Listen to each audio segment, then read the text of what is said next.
later, so you guys could have this for yourself. So thank you everyone for coming on to the show. And to start off with, the climate we're in, COVID. Tracy, you just took off your mask and everything, and we all got to stay separate. But it's caused such a hardship on us.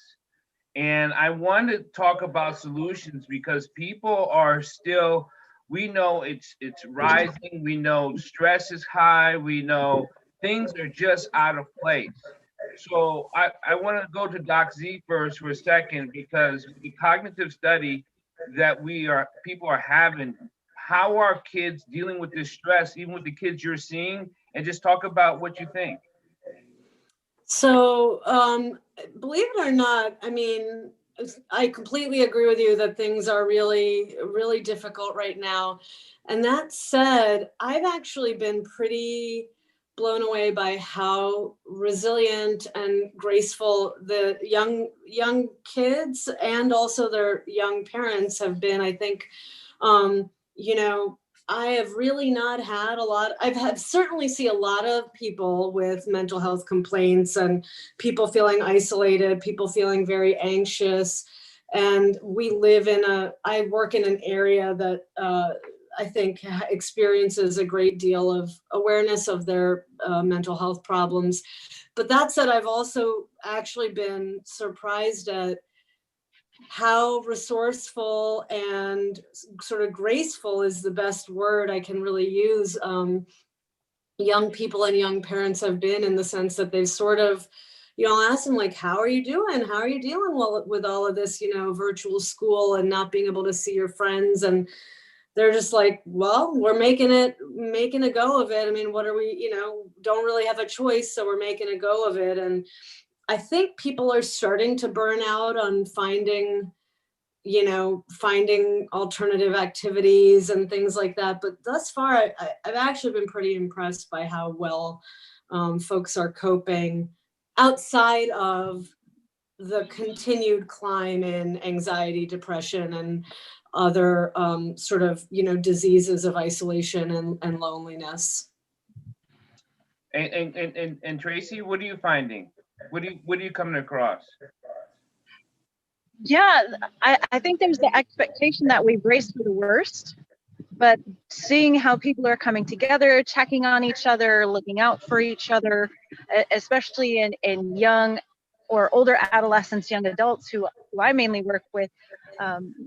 But the toll is definitely there. I think for the younger kids, they're used to engaging each other socially, and they've been conditioned for that to engage virtually with each other. And that was how they were socializing even before COVID.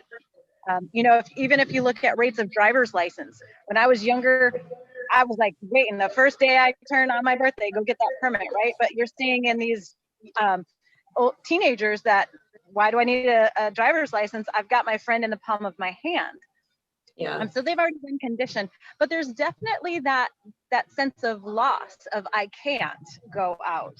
And so when you're thinking about the autonomy and how they're in that stage of development of finding their identity, I think some of that's being stifled because of the lack of opportunities that they find. And, if some college kids would take a gap year, or even being able to go to grandma's house and interact with family members, gathering together for Thanksgiving. What is that going to look like? And so how we create meaning, how we create relationships with each other has shifted and changed so much. So I think those are some of the things we're going to be seeing later on too, is what does that look like moving forward with those family connections?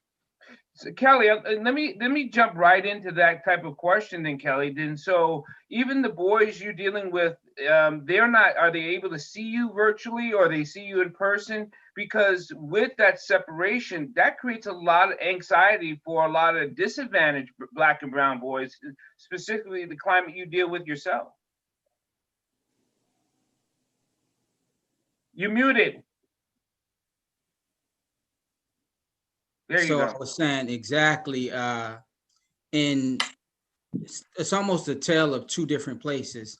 On one side of the city, a population of folk I'm working with are not having as many problems, but then in an area which is the one I spoke of, where they had the high human trafficking and a lot of disparity, what I've noticed is that a lot of kids have been dealing with suicidal ideations in addition to the stress.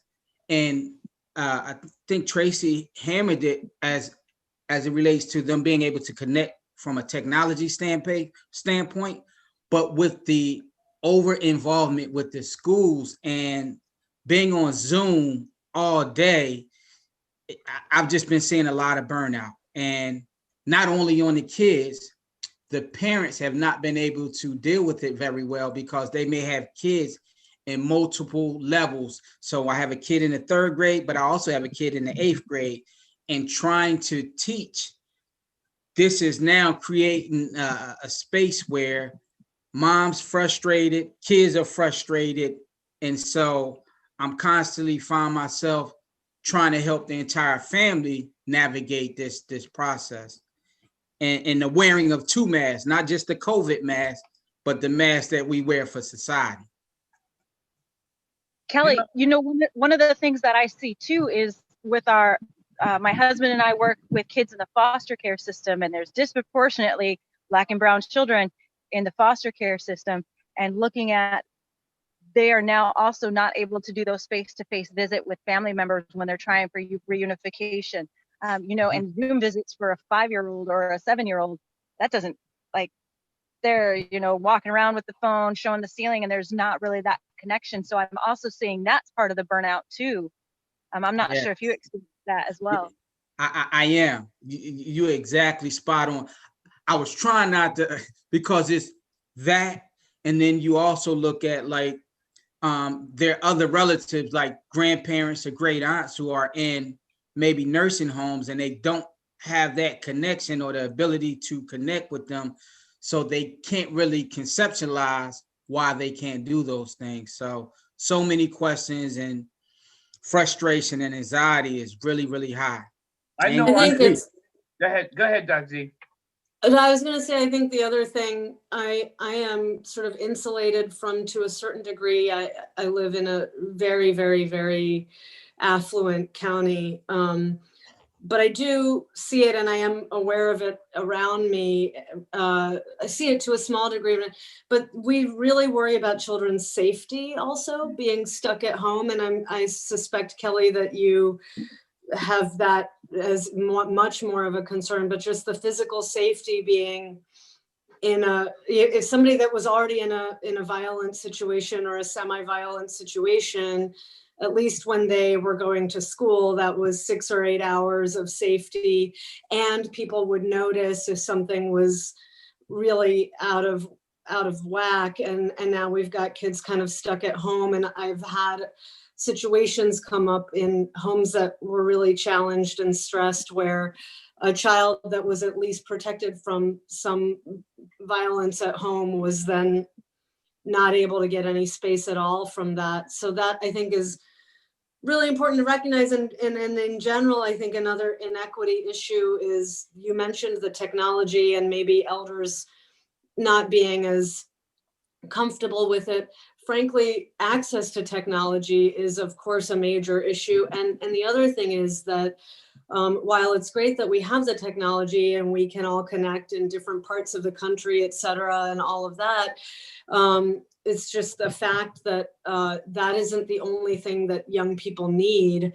And so the loss of progress in other parts of their development, like reading books, doing art, doing music, doing athletics, being out in a religious community. When I say that I'm seeing a lot of grace and resourcefulness, it by no means am I saying that I don't see all of those losses and impacts. What I guess I was saying is that I was, like you mentioned, Tracy, just imagining a lot. I always prepare myself for the worst. Being a critical care doc in the past, you always, lay out all your stuff for all the terrible stuff that could happen, like in the military as well.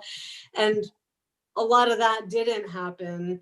And I will say, one thing I've also noticed is that kiddos and parents are reaching out a lot more. So I guess part of it to me is that I've been relieved that people are reaching out to me and saying, I need help. You know, I'm in a bad place and I need help.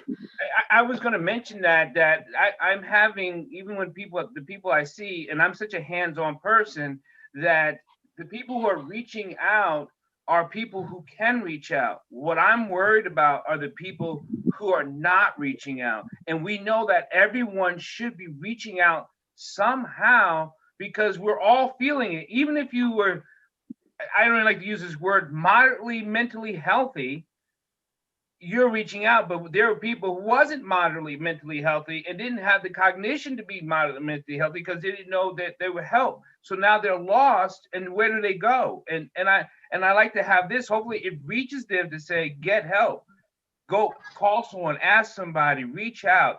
It's so easy to say, but it's hard for them to do. Yeah. Wow. Well, and even with the availability of technology, especially as, you know, shutdowns are looming again, the economic toll, if you're, you know, having to debate between, can I buy groceries this week or keep the internet on, you're going to feed your kids. That's just the reality. Or even, how do I get connected to those food banks and resources if I don't have connectivity to the internet, because so much of our advertising is on the internet or through social media, through different avenues that require that connectivity. And if we don't have that, parents don't have access, kids don't have access, elderly don't have access. And like you said, in disproportionate neighborhoods and lower socioeconomic, that is disproportionately affecting people of color. And so what can we do? What are some resources that we can offer? How can we provide and reach out to those communities? Just like you said, Dr. Paul, when they don't know that help is there. So what can we do as mental health professionals to reach out and share, and also empower other members of that community to be that support and reach out? You really hammered some things home, because here's the other piece to this. I'll talk to the families real quick first. One of the ways that we've been able to successfully navigate this space has been able to, I've went into different spaces. Like, we have a population called the McKinney-Vento population, which is a transient community. So they don't even have a place to live. So they have no financial means to even have the internet, to your point. And what we did was we partnered with like Spectrum to be able to get free internet, but then you had to create ways to be able to get laptops as well. And so that was a critical point. Then at that point, when you look at males typically will not ask for the help or assistance that women will ask for. So I had started something called healing circles in different communities, small groups, no more than 10, spread in a circle, definitely 6 feet apart, to create a space for people to be safe and vulnerable. And what that did was that caught a little bit of wind, and more people started coming out and being a part of it. And so we had to offer more. But even with that, it's a lot of people who different family members have said are having difficulty with specific problems. And the last part of that is this: almost all crime went down except for domestic violence. Yeah. Domestic violence went through the roof. So to the point earlier, no longer do we have that 8-hour gap where a person has some type of relief from either witnessing or being the recipient of domestic violence. And vicarious trauma is just as bad as the direct trauma. So, and alcohol sales went up. Alcohol sales went up. Let's see, you know, we were talking anyway. We had another show. Kelly and I had another show earlier. Just because things are happening, is there a correlation? I don't know. The numbers kind of help. It says what it says. Wait a minute. People were stuck indoors. Alcohol sales went up. Abuse went up in the home. It's like, is there a pattern here, you know, with this thing, and there is no separation? I don't know. But the numbers are speaking volumes to it, you know. mhm. Do you think our do you think our communities, states are doing enough for mental health? Like, what I mean is that I don't see in the newspaper that go get mentally checked. Like, that should be like on one of the first pages in a newspaper that's circulated. Go get mentally checked, and they're not doing. They're not even saying it on. I listen to a lot of radio, but they're not saying it on the radio. Get mentally checked, unless I'm not hearing it. Are you hearing it in where you are? September is Suicide Prevention Month, and I saw a lot of messages about that in September. And then, you know, I think I'll hear it here and there, but probably not to an extent where it's enough, especially because I think a lot of what I was going to say is another thing I'm seeing is people are reporting their symptoms as loss of sleep. And of course, you lose sleep for a lot of different reasons, but of course, one of them is it's a symptom of depression and anxiety. And I think it's a lot easier for a person to report that they're not sleeping well than it is for them to just come out and say, I'm anxious or I'm depressed. And I have seen a lot of that problem. And the other problem, there's a reverse problem as well, which is that having poor sleep can be a cause of mental health challenges, of course. And so the other thing that I'm seeing is that because people are they have an abnormal daily routine, they're not going outside, they're on the computer all day, they're not getting physically tired, their sleep is actually disrupted. And then of course, poor sleep and lack of time outside and lack of proper eating habits and things like that then contribute to mental health problems. And so what I'm finding is that I'm getting a lot more complaints of those kinds of physical symptoms and or causes of mental health challenges. And so people are, reaching out to have those kinds of concerns addressed. And then, it comes out after a little while that this is really more in the mental health category than in the, purely physical, like broke my toe category. Tracy, do you think what is some of the? I mean, I think we can get into. Let's get into some viable solutions that people can do. What are some of those things, Tracy? So when we're thinking about how do we manage that stress, right? First, we got to keep track and observe, hey, what is the pattern here? What's going on? How often am I actually sleeping? How long does it take me to get to sleep? So even just tracking something as simple as your sleep, to say, hey, is there something going on there that's connected with my mood? Being aware. So being present and being aware are two things that is like the starting point. And then when you think about how do we disengage that fight or flight, and it's by engaging our parasympathetic nervous system by doing exercises like progressive muscle relaxation, diaphragmatic breathing, incorporating that into our daily routine, just like we would want to do daily exercise. If we can incorporate those two things and even track and have people track, hey, are you having high blood pressure? Even, hey, what's your diabetes blood sugar level?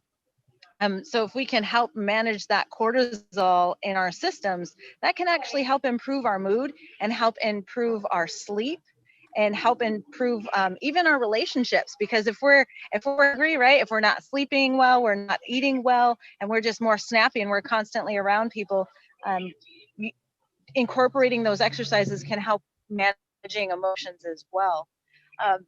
There's some great mobile health apps out there. And again, we're so tied to everything electronic. So, we've talked about this before. It's kind of that double-edged sword. There's some great resources that are free, that are accessible, but how do we manage not being connected to a screen constantly versus some helpful resources for behavioral health?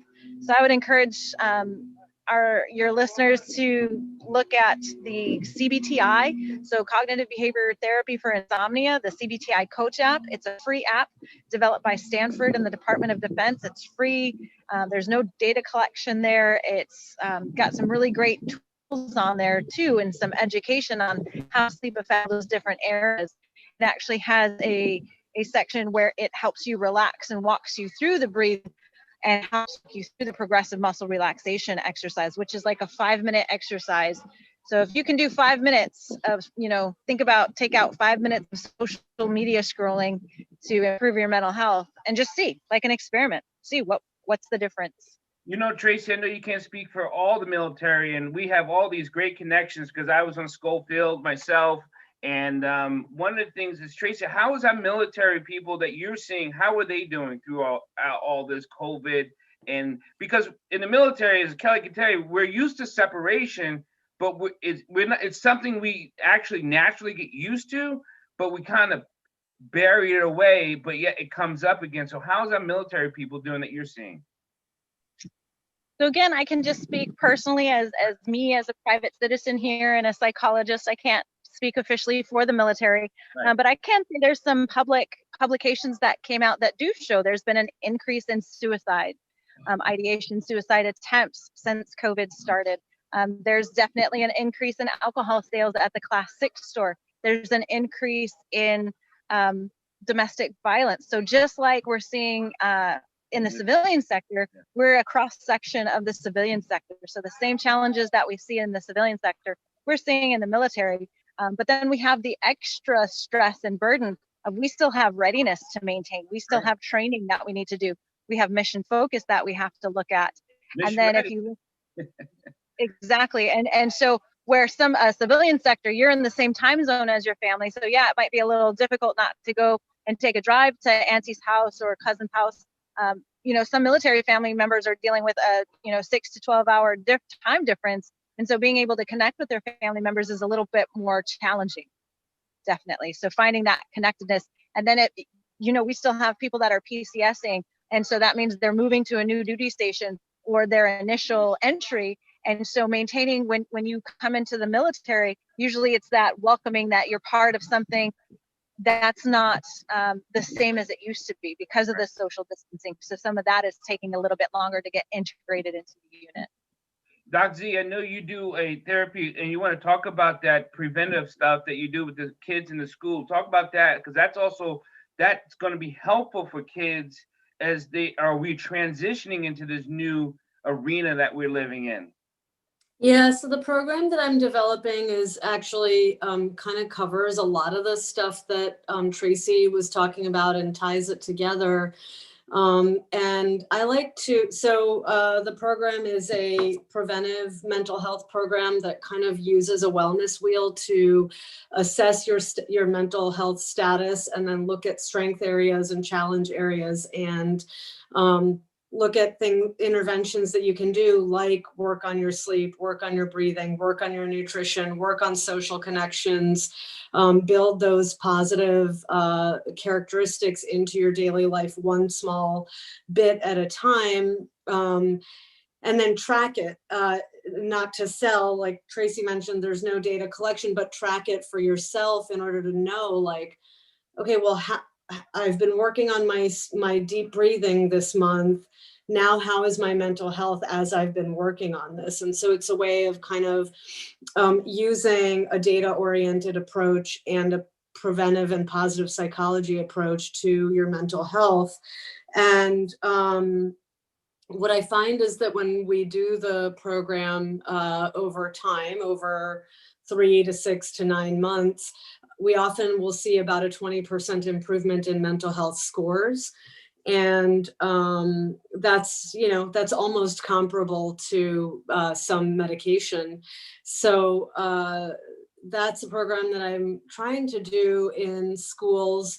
And I'm implementing it in a girls' high school here in Maryland. And it's interesting, I noticed Tracy saying, like, just do it as an experiment and see what happens. And I do find that I go in, and I kind of approach people with my program and I'm like super excited about it and I really deeply believe in it.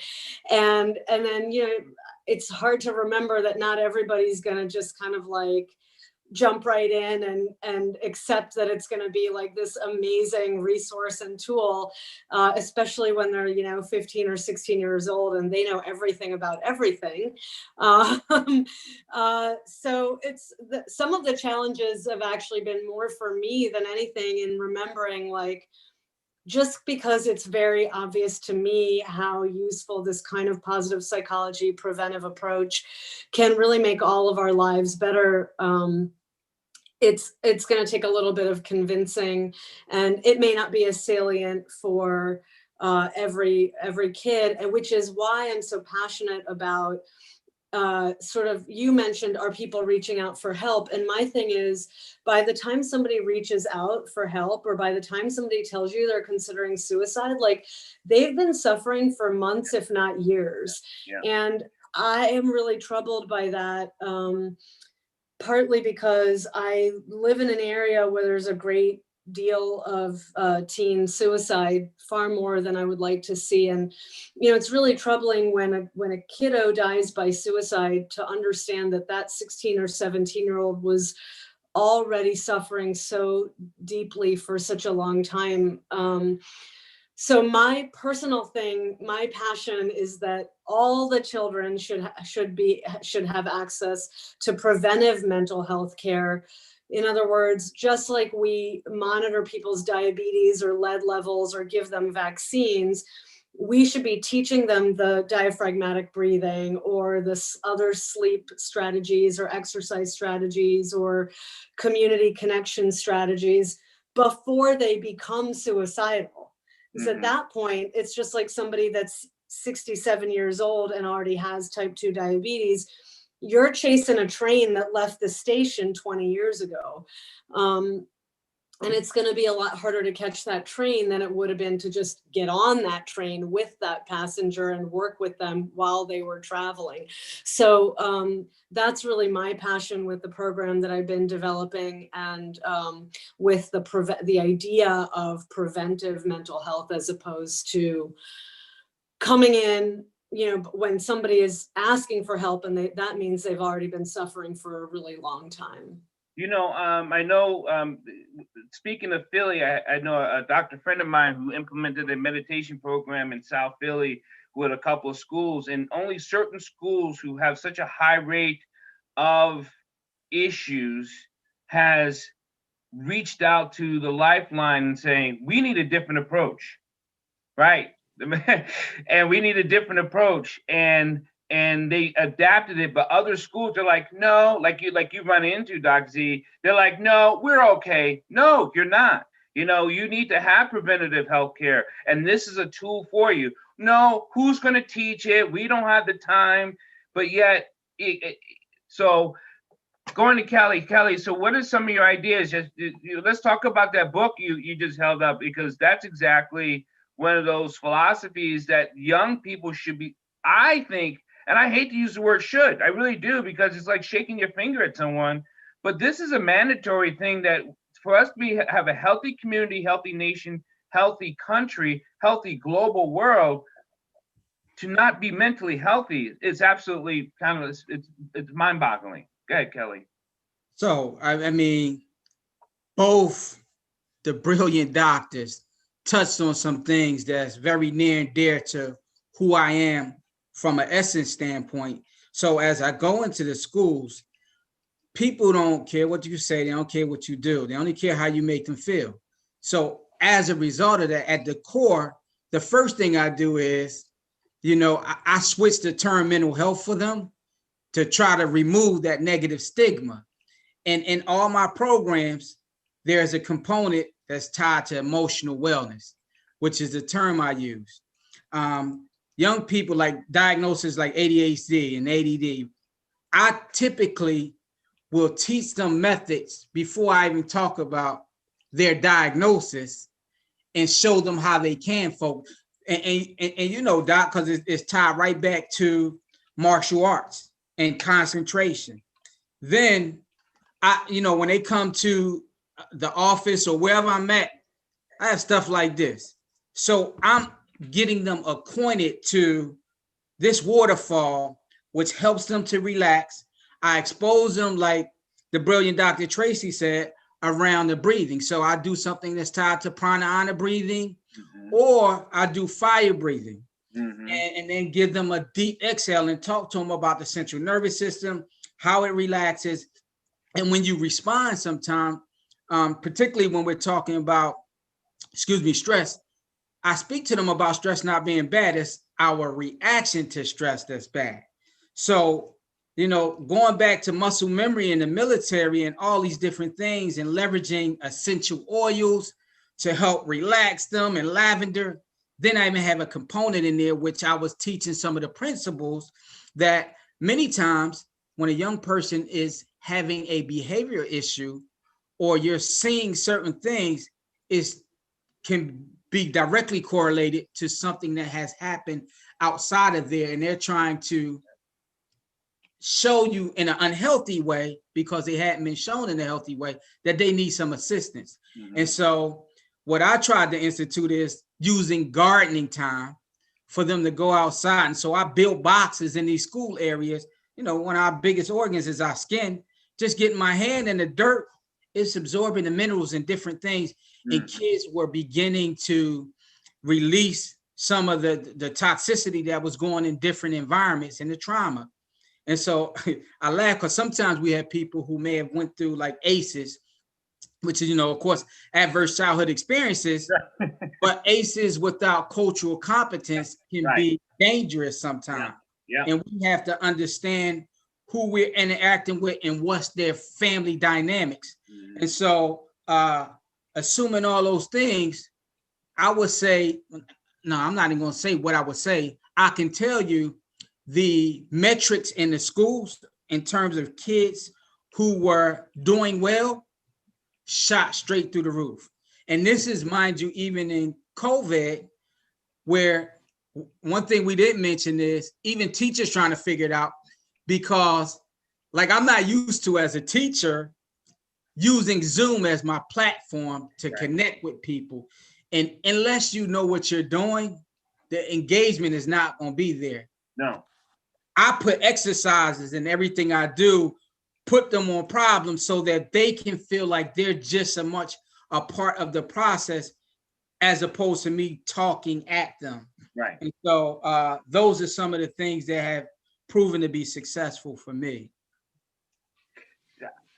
I'm so blessed to be connected with you, Tracy, and Z, and Kelly, and the many other people who I've asked who could come, who couldn't come for many reasons, and just because I really think this, to me, needs to be a drum that just needs to be beaten, because it keeps sending out those signals going, we too can have help, we too can be better, and we too will get through this.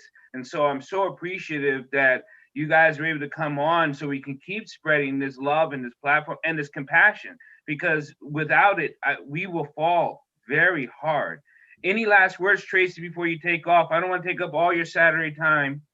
I love those mountains behind you. I've flown over them. Thank you so much. I feel truly blessed and just honored and humbled to collaborate with you all. And thank you for the invitation. And so what I would just hope to leave with the listeners is take care of yourself. Have compassion and grace for yourself. We're all doing the best we can with what we have. And there's always room to do better, right? That infamous and so looking for ways that we can be that light. How can we be that support to someone else? Because sometimes we get so caught up in what's going on with us and how we're experiencing, but there also has to be a balance, because when we're so focused on what's going on with me, we forget to put our hand up to our neighbor. We forget to check on our neighbor. We forget to check on those kiddos that might be looking up, or that single mom, we're trying to work those two jobs who maybe just lost one of them or both of them. So just be good to each other, be kind to each other, especially during this time. Z? Yeah, I definitely would echo, there's a book called Lost Connections by Johan Hari, where he talks about the idea that we are the decrease in connections in communities and between people is connected to the increase in mental health challenges. And he and many others show that helping someone else is one of the best ways to help yourself, right? So when you're feeling down, help somebody else feel better.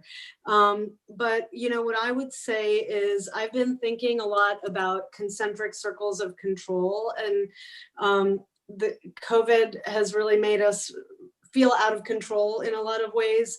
And so I talk to people about concentric circles of control. So when you feel like things are out of control out there and the curve is going up, etc., what can you control? You can control yourself. You can control how you breathe, what you eat, how you treat people. You can control your sleep. You can control your home environment. So do those things. Feed yourself healthily. Make sure you sleep. Make sure you breathe. Make sure you exercise. What's the next circle? Your family. Be good to your family, care for your family, spend time with your family. What's the next circle? Your work, your school, and you kind of build out the positivity there and take care of yourself and check in and see, okay, who needs some support here? What needs to be done? But start with that first concentric circle, which is your own breathing, eating, and sleeping and physical activity, and then build out from there. I like that. How do you spell Johann Hari? H-A-R? Yeah, Johann, and the last name is Hari. Lost Connections is the book. It's great. All right. I got it written down. Any last words, Kelly? First and foremost, I want to say thank you for allowing me to be on this panel with these two brilliant women. I think energy will permeate any space where you have positive energy and light at that space. And so as I was listening to both the comments, first of all, I think both of you all would be tremendous life coaches, because your last analogy, Dr. Z, is exactly where I was going to go. So the circle of life and the balancing wheel, which talks to health, relationships, all those different things, is the same thing as that concentric circle that you were talking about. I think it's important for us to understand and remember that we are spiritual beings in a physical body living a human experience. And each and every one of us will face some trial or tribulation that sometimes can cause us to be unbalanced. And so if we remember that and make sure that we give the same grace that we give to ourselves to other people, and sometimes vice versa, because people give other people more grace than they give themselves, that we make the world a better place. Because if we start with ourselves, there is always going to be a young person or somebody else who's watching us. And just that alone can change the trajectory of energy and positivity that we have, which will also impact and affect a person's emotional wellness many times. There's a saying that we had throughout all of my educations: each one teach one. So as you go, you will share and you will pull along. So thank you. Everyone, enjoy your Saturday. Thank you so much. We'll come back together again. And please stay safe, stay healthy, stay blessed. Thank you. Thank you.